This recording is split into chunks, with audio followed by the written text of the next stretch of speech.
We are inching closer and closer to the national championship game, and I think both Notre Dame and Ohio State should feel really confident and good about their chances of taking home the gold trophy because each, I think, have multiple pathways to victory in this game.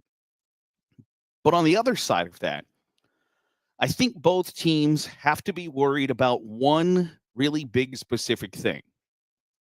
For Ohio State, I think they have to be concerned about the style that Notre Dame plays.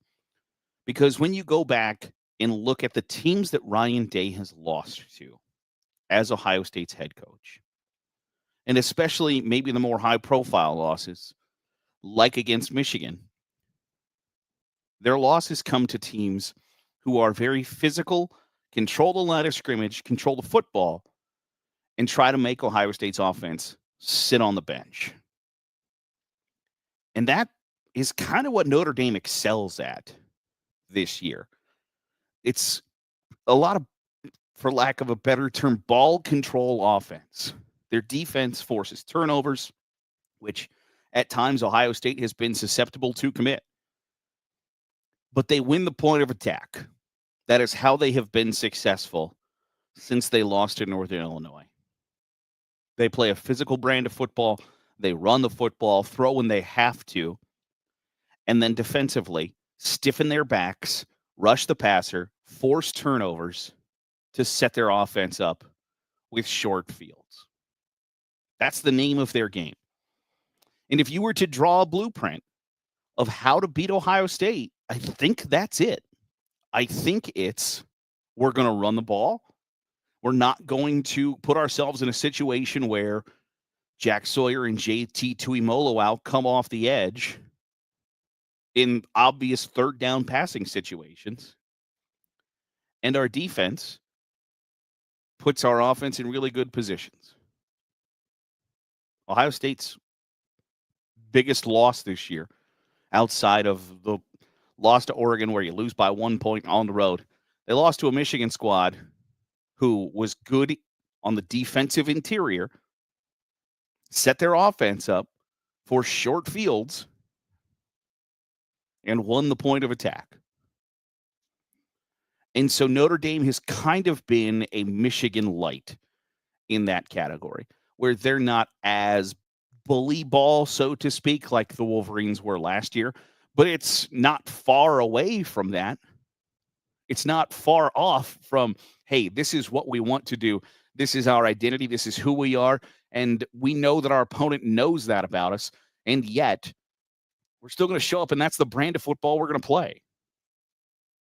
And so I think there has to be some concern for Ohio State that if you get into a low-scoring ball control, Notre Dame doesn't snap the ball until there's 5 seconds on the play clock type of game.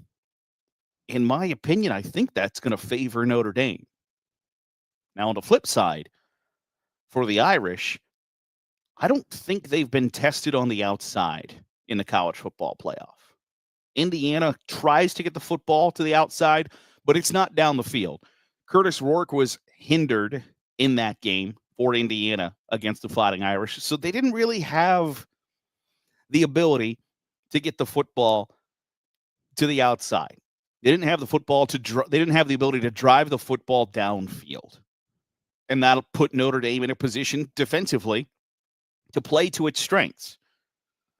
It's pretty similar for Georgia. They're with their backup quarterback getting his first career start, and they don't have the ability to drive the football down the field. They don't have the ability to get the football to their playmakers outside. Funnels everything to the middle of the field, which is where Notre Dame is at their best.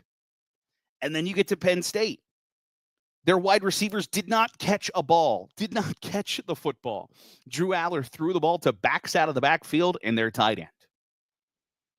They did not get tested on the outside in their 3 games coming into the national championship game. They just didn't. Now, that's not to knock Notre Dame. That's not to say that their path was simple to get here or anything like that. They've won 3 games to get to the national championship game just like Ohio State did. They had challenges. They had adversity they had to fight through. They had their backs pushed up against the wall. But they didn't face somebody like Jeremiah Smith. They didn't face somebody like a Emeka Egbuka. They didn't face really a quarterback who can get the ball to the outside down the field like Will Howard can and does.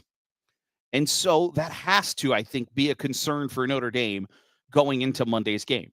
They have to be concerned about, one, their secondary has been somewhat decimated by injury throughout the course of the season. Now, their replacements have played at a really high level, and they should be really, really thrilled with that they have depth at a really important position. But at some point, I guess I just think if you're reliant on forcing turnovers, at some point that's just not going to be there for you. At some point, you're going to play somebody who knows coming into the game, I can't put the ball in danger. I can't play into Notre Dame's hand.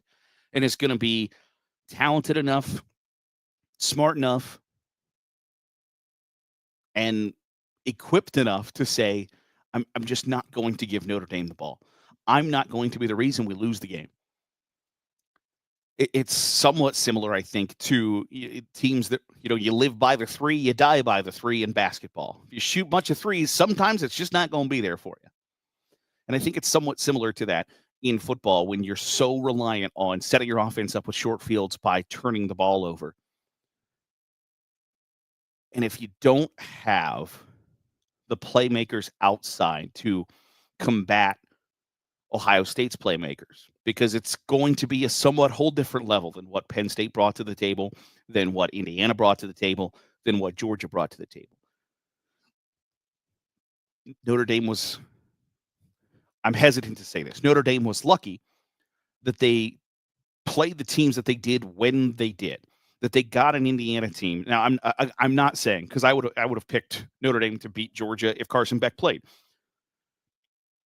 They played Indiana with a hampered quarterback. They played Georgia with their backup quarterback. And then they played in the semifinal a quarterback who can't get the ball outside, who throws the ball inside the numbers and inside the hashes.